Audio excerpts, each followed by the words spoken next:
ನಮಸ್ಕಾರ ಫ್ರೆಂಡ್ಸ್, ನಾನು ನಿಮ್ಮ ಮನೋಜ್. ಏನಪ್ಪ ಇವತ್ತು ವಿಶೇಷ ಅಂದರೆ, ಇವತ್ತು ನಮ್ಮ ನಾಗ ಇದ್ದಾನಲ್ಲ, ಅವ್ರ ತಂಗಿ ಮಗಂದು ಜೋಳ ಫಂಕ್ಷನ್. ನಾವು ಬೆಳಗ್ಗೆ ಬೇಗ ಜಲ್ದಿ ಹೋಗ್ಬೇಕಂತ 6 ಗಂಟೆಗೆ ಹೋಗ್ಬೇಕಂತ ಮಾತಾಡ್ಕೊಂಡಿದ್ವಿ. ಆದರೆ ಇನ್ನು ಹುಡುಗರು 6:30 ಆದರೂ ಮಕ್ಕೊಂಡಿದ್ರು. ನಮ್ಮ ನಾಗ ರೆಡಿ ಆಗತ್ತಿದ್ದಾರೆ. ಇವನು ಇವಾಗ ಸ್ನಾನ ಮಾಡಕ್ಕೆ ಹೊಂಟಿದ್ದ. ಸ್ನಾನ ಮಾಡಕ್ಕೆ ಹೋಗೋಜಿ ಒಂದು ರಾಜರ ರಾಜ ಆಡಿಗೆ ಡ್ಯಾನ್ಸ್ ಮಾಡ್ಕೊಂತ ನಿಂತ್ಕೊಂಡಿದ್ದ. ಜಡ್ಸ್ ಫಾರ್ ಫನ್ ಅಷ್ಟೇ. ನೋಡೋಕ್ಕಾಗ್ಲಾರ್ದ ಹೊರಗೆ ಬಂದು ನೇಚರ್ದೊಂದು ಶಾರ್ಟ್ ತಗೊಂಡೆ. ಶಿವು ಏನು ಅದೇ ಮೂಡಲ್ಲೇ ಇದ್ದ. ಅವನ ಜೊತೆಗೊಂದು ಡ್ಯಾನ್ಸ್ ಮಾಡ್ಕೊಂತ ಅವನಿಗೆ ಹೆಚ್ಚಾಗಿ ಹೆಲ್ಪ್ ಮಾಡೋಕ್ಕೆ ಹೋಗ್ತಾ ಇದ್ದ ನಾಗನ್ಗೆ. ನಾನು ಸ್ನಾನ ಮಾಡ್ಕೊಂಡು ಔಟ್ಫಿಟ್ ಒಂದು ಸಲ ನೋಡ್ಕೊಂಡು ಚೆನ್ನಾಗಿ ಕಾಣ್ತಿದ್ದೆ. ಅಷ್ಟೊತ್ತಿಗೆ ಮಲ್ಲೇಶ್ ಬೆಳ್ಳುಡಿ ಅವರು ನಡ್ಕೊಂಡು ಬರ್ತಾಯಿದ್ರು. ಅವರೊಂದು ಶಾರ್ಟ್ ತಗೊಂಡೆ. ಚಾ ಹಾಕ್ಕೊಂಡು ಬ್ರೆಡ್ ತಿಂದು ರೆಡಿ ಆದ್ವಿ ಎಲ್ಲರೂ ಹೋಗೋಕ್ಕೆ ಅಂತ. ಎಲ್ಲರೂ ವಾಶ್ನಾಗ ಟೈಮ್ ನೋಡ್ಕೊಂಡು ಎಲ್ಲರೂ ರೆಡಿಯಾಗಿ ಮನೆ ಬಿಟ್ವಿ.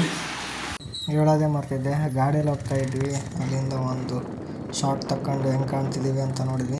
ಫೈನಲಿ ಅರ್ಧ ಡೆಸ್ಟಿನಿ ಮುಟ್ಟಿದ್ವಿ. ಇನ್ನೇನು ಸ್ವಲ್ಪ ದೂರ ಇತ್ತು. ಹಂಗೆ ಹರಪನಹಳ್ಳಿ ಬಸ್ ಸ್ಟ್ಯಾಂಡ್ ಹತ್ರ ಹೂ ತೊಗೊಂಡ್ವಿ. ಹಂಗೆ ಗಾಡಿ ಸೈಡಿಗೆ ಹಾಕಿದ್ವಿ. ನೋಡಿದರೆ ಅವನು ಬೆಳಗ್ಗೆ 5 ಗಂಟೆಗೆ ಹೋಗ್ತೀವಿ, ಚಳಿ ಆಗತ್ತೀವಿ ಅಂತ ಸಾಕ್ಸಕ್ಕೆ ಮುಂದಿದ್ದ. ಇಲ್ಲೇನು ಎದುರುಗಡೆ ಕಾಣ್ತಿದೆಯಲ್ಲ, ಇದೇ ಬೆಟ್ಟಕ್ಕೆ ಹೋಗ್ತಾ ಇದ್ದಿದ್ದು. ಎಷ್ಟು ಚೆನ್ನಾಗಿದೆ ನೋಡಿ ವ್ಯೂ, ಸಕ್ಕತ್ತಾಗಿ ಕಾಣ್ತಿದೆಯಲ್ಲ. ಇಲ್ಲೇನು ಕಾಣ್ತಿದೆಯಲ್ಲ, ಇಲ್ಲೇ ಮೇಲೆ ಹೋಗೋದು.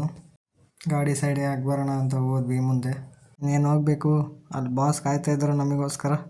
ಅವ್ರಿಗೊಂದು ಜೈ ಹೇಳಿ ಮುಂದೆ ಹೋದ್ವಿ. ಇವನೇ ನಮ್ಮ ಮಳೆಯ, ಇವನ್ ಫಂಕ್ಷನಿಗೋಸ್ಕರನೇ ಅಲ್ಲಿವರೆಗೂ ಹೋಗಿರೋದು ನಾವು. ಇವನ ಜೊತೆಗೆ ಒಂದು ಶಾರ್ಟ್ ತಗೊಂಡ್ವಿ. ಆಮೇಲೆ ಹೋಗಂಬಾ ಅಂತ ಹೇಳಿದ ಮಾತೆ ಕೇಳಲ್ಲ ಹುಡುಗ.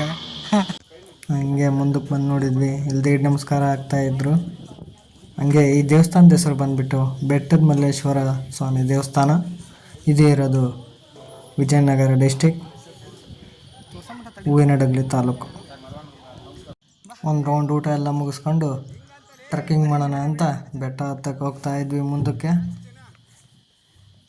ಎಲ್ಲ ಹುಡುಗರೆಲ್ಲ ಫುಲ್ ಜೋಶಾಗಿದ್ರು. ಹತ್ತಬೇಕಾದ್ರೆ ಮುಂದೆ ನೋಡ್ರಿ ಹೆಂಗಿರುತ್ತೆ. ಇವ್ರದ್ದಷ್ಟೇ ಮಾಡಿದರೆ ನಂದು ವೀಡಿಯೋ ಮಾಡಬೇಕಲ್ಲ, ಹಂಗಾಗಿ ನಾನು ಹತ್ತೋದೊಂದು ವೀಡಿಯೋ ಮಾಡು ಅಂತ ನಮ್ಮ ನಾಗರಾಜ ಕೈ ಕೊಟ್ಟೆ. ಅವನು ವೀಡಿಯೋ ಮಾಡ್ತಾಯಿದ್ದ.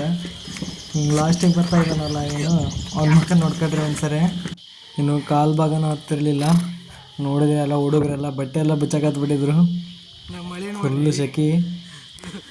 ಅರ್ಧ ಡೆಸ್ಟಿನೇಷನ್ ಮುಟ್ಟಿವಿ. ಸರಸ್ವತಿ ಹೆವಿ ಇದೆ ಬ್ರೋ. ಎಲ್ಲರೂ ಬರೋಕ್ಕಿಂತ ಮುಂಚೆ ನಾ ಬೆಟ್ಟ ಹತ್ತಾನೆ ಅಂತಾನು ದಮ್ ಕಟ್ಟಿಯಂದಿಲ್ಲ ನಿಂತ್ಕೊಂಡ. ಸ್ಟಾರ್ಟಿಂಗಿಂದ ಲಾಸ್ಟ್ವರೆಗೂ ಓಡ್ಕೊನೆ ಅಂದ ಅವನು. ಇವರೆಲ್ಲ ಪಾಪ ಆಗ್ತಾಯಿಲ್ಲ. ಯಾರಾದರೂ ವೀಲ್ ಚೇರ್ ಹತ್ರ ಕಳಿಸ್ಕೊಡಿ ಪ್ಲೀಸ್. ಟೈಮು 12:30 ಆಗೈತಿ. ಇಲ್ಲಿಂದ ಇಷ್ಟು ವ್ಯೂ ಪಾಯಿಂಟ್ ಕಾಣ್ತೈತಿ. ಇಲ್ಲೇನು ಕಾಣ್ತಿದೆಯಲ್ಲ, ಅಲ್ಲಿವರೆಗೂ ಹತ್ಬೇಕೇನೋ ನಾವು. ಅಲ್ಲಿದ್ದ ವಿಡಿಯೋ ಮಾಡಿದ್ದು. ಬಂದೀವಿ ಇವಾಗ. ಗೇರ್ತು ಹಂಗೆ ಇಬ್ಬರು ಹತ್ಕೊಂಡು ಒಂದೊಂದು ಶಾರ್ಟ್ ತಗೊಂಡ್ವಿ. ಅವಾಗ ಹೆಂಗೆ ಕಾಣ್ತಿದ್ದಲ್ಲ, ಇದೇ ರೋಡು. ಅಲ್ಲಿಂದ ಇಲ್ಲಿವರೆಗೂ ಬಂದಿರೋದು. ಒಂದು ಸಣ್ಣ ಗುಹೆ. ಚೀರಿದ ತಕ್ಷಣ ಶಿವು ಎದುರು ಓಡೋಗಿ ಮೇಲೆ ನಿಂತ್ಕೊಂಡ್ಬಿಟ್ಟ. ಹಂಗೆ ಮೇಲೊಂದು ಕ್ಲಿಪ್ ತಗೊಂಡ್ವಿ.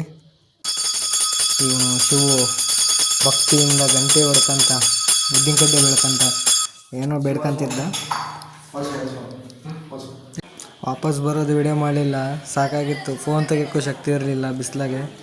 ಹಂಗೆ ಬಂದು ಊಟ ಕೂತ್ಕೊಂಡು ಡೈರೆಕ್ಟಾಗಿ ಒಂದು ವಿಡಿಯೋನ ಹಾಕಿಲ್ಲ.